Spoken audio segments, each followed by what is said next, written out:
గురించి తెలుసుకున్నాం. శివముక్కోటి అంటేనే నటరాజ స్వరూపం. అసలు ఆ నటరాజ స్వరూపం గురించి కొంచెం వివరంగా తెలుసుకుందాం. ఆయన ఉన్న భంగిమ ఏంటి? ఆ భంగిమలో ఎంత అంతరార్థం ఉంది? ఆ భంగిమ యొక్క సృష్టి రహస్యం ఏంటి? ఆ భంగిమలో సృష్టి రహస్యమే దాగి ఉంది. ఆ సృష్టి రహస్యం ఏంటి తెలుసుకోబోతున్నాం మనం ఇప్పుడు. నటరాజస్వామి. నటరాజస్వామి అంటే ఆనంద తాండవం మనకి గుర్తొస్తుంది. ఇంకా నటరాజస్వామిని ధ్యానం చేస్తే ఒకేసారి ఆయన భోగాన్ని, యోగాన్ని రెండిటిని ఇస్తారంట. ఇక్కడ భోగము అంటే ఏంటి? భోగము అంటే మామూలుగానే సుఖాలు. యోగము అంటే జ్ఞానము. సుఖాన్ని, జ్ఞానాన్ని రెండిటిని ఒకేసారి ఇవ్వగలిగేదే ఆ నటరాజ స్వరూపం. ఆ నటరాజ స్వరూపాన్ని డాన్స్ వరకే పరిమితం చేస్తాం కానీ మనము ఆ నటరాజ స్వరూపాన్ని పూజించటంలో ఎంత అంతరార్థం ఉంది అనేది ఇప్పుడు మనం తెలుసుకోబోతున్నాం. ఇంకా ఏం చెప్తారు? మనకి తెలియని ఇంకొక విషయం ఏంటంటే, శాస్త్రంలోనే చెప్పబడిన విషయం. నటరాజ స్వరూపము, దక్షిణామూర్తి స్వరూపం 2 ఒకటే అని చెప్తుంది మనకు శాస్త్రం. నటరాజ స్వరూపం మరి దక్షిణామూర్తి స్వరూపం ఎలాగండి ఒకేలాగా అయింది అంటే చెప్తాం. నటరాజు ఎటువంటి నటరాజంట? దక్షిణామూర్తిని పొందిన నటరాజంట. దక్షిణామూర్తి అంటే ఏంది? చిదంబర దక్షిణామూర్తి అంట. నటరాజు అంటే దక్షిణామూర్తి స్వరూపం.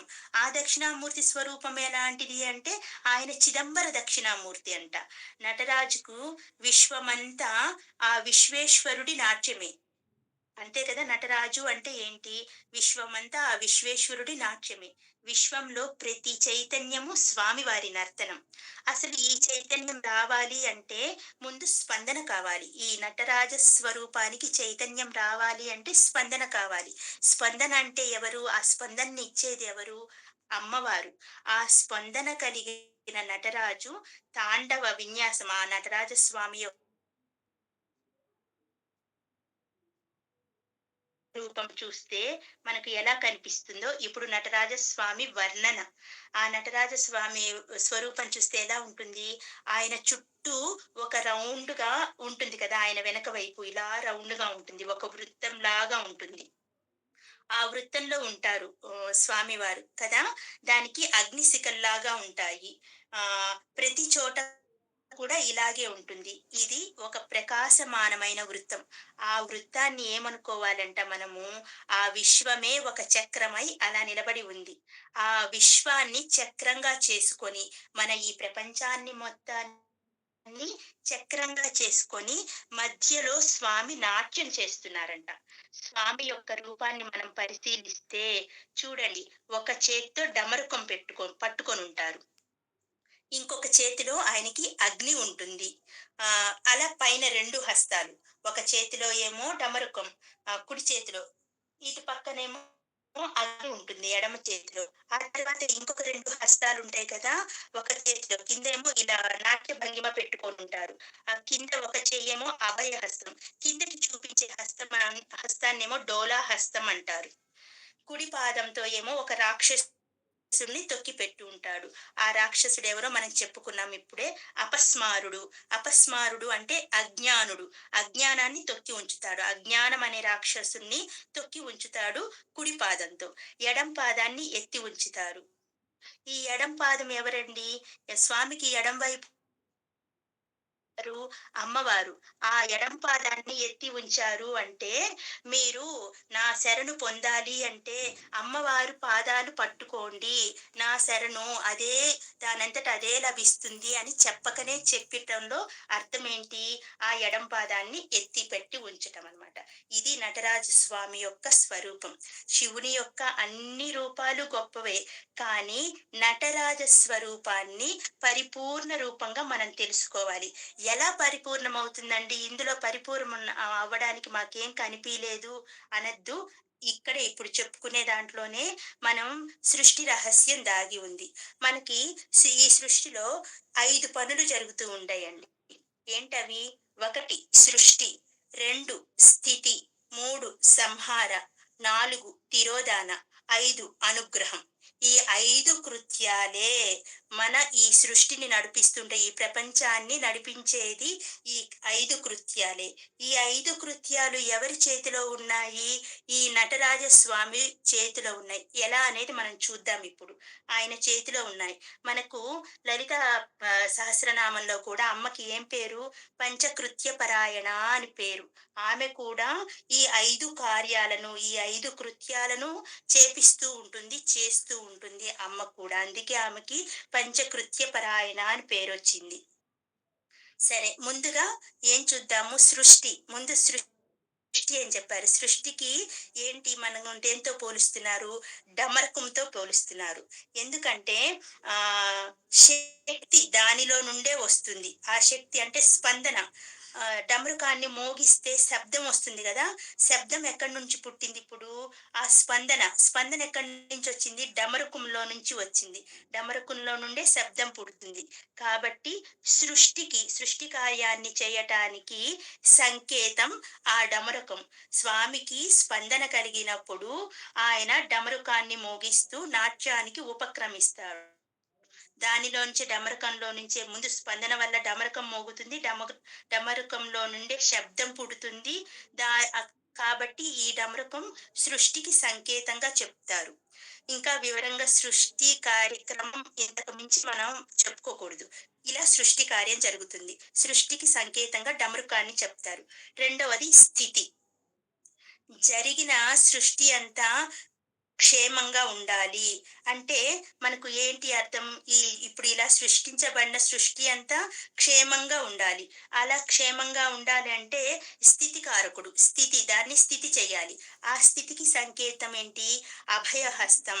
ఈ సృష్టినందరిని ఈ సృష్టి నేను స్థితి చేస్తూ ఉంటాను. ఈ సృష్టిని క్షేమంగా రక్షిస్తూ ఉంటాను అని స్థితికి సంకేతం స్వామివారి అభయహస్తం. పైన చేతిలో పైన చేతిలో ఏమో డమరకం సృష్టికి సంకేతం. కింద చేతిలో ఉన్న అభయహస్తం స్థితికి సంకేతం. మూడవది సంహారం. నిన్ననే చెప్పుకున్నాము. స్వామివారు సంహారకర్త. సంహారకర్త అంటే ఈ ప్రపంచాన్ని తన త్రినేత్రంతో బూడిద చేసినప్పుడు సంహార కార్యక్రమం చేపట్టేవాడు మనకు శివుడే. సంహారానికి సంకేతం ఏంటి? తన మూడో నేత్రం తెరిచాడు అంటే దానిలో నుంచి అగ్ని వచ్చి ఈ సృష్టిని నాశనం చేస్తుంది.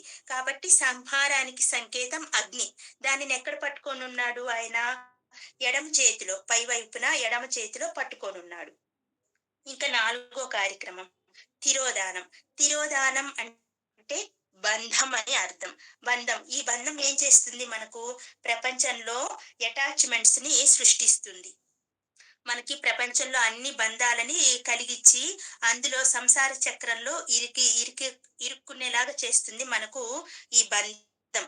కాబట్టి కింద పెట్టిన పాదం బంధానికి సంకేతం. అంటే తిరోధాన కృత్యాన్ని తెలియచేస్తుంది.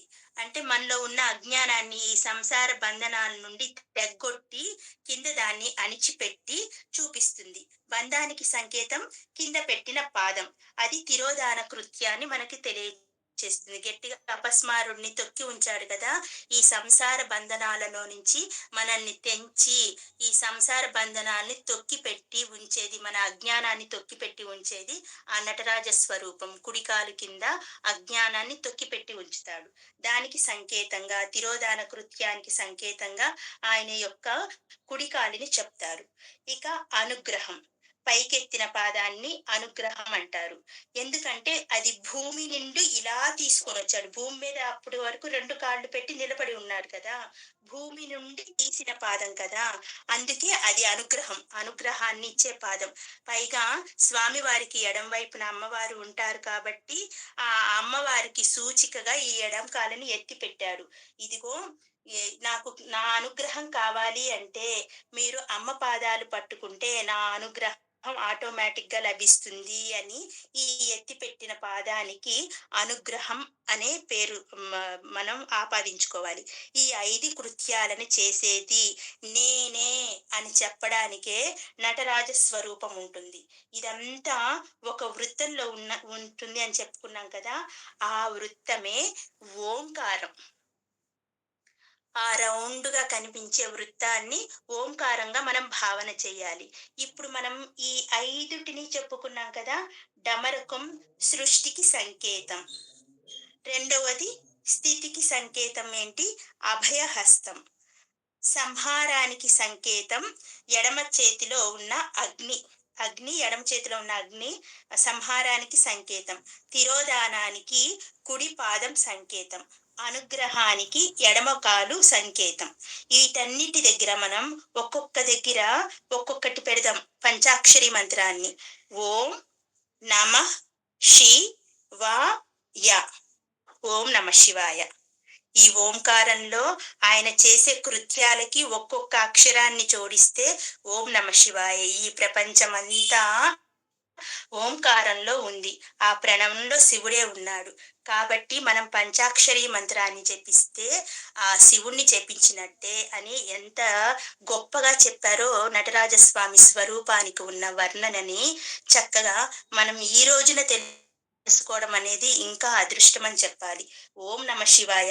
ఆయన చేసే పంచకృత్యాలే ఈ ఓం నమః శివాయ పంచాక్షరి అక్షరాలు, పంచాక్షరి మంత్రం మనకు. మనకి కనిపించే వృత్తమే ఈ సృష్టిలో ఉన్న ఈ ప్రపంచ వృత్తమే ఆయన వెనకాల ఉంది. దానిని ఓంకారంగా భావించాలి. నటరాజ స్వరూపాన్ని మధ్యలో బిందువుగా భావించాలి. ఆయన చేసే పంచకృత్యాలని ఈ ఒక్కొక్క అక్షరాన్ని జోడించి పంచాక్షరి మంత్రంతో జపించుకోవాలి. ఓం నమః శివాయ.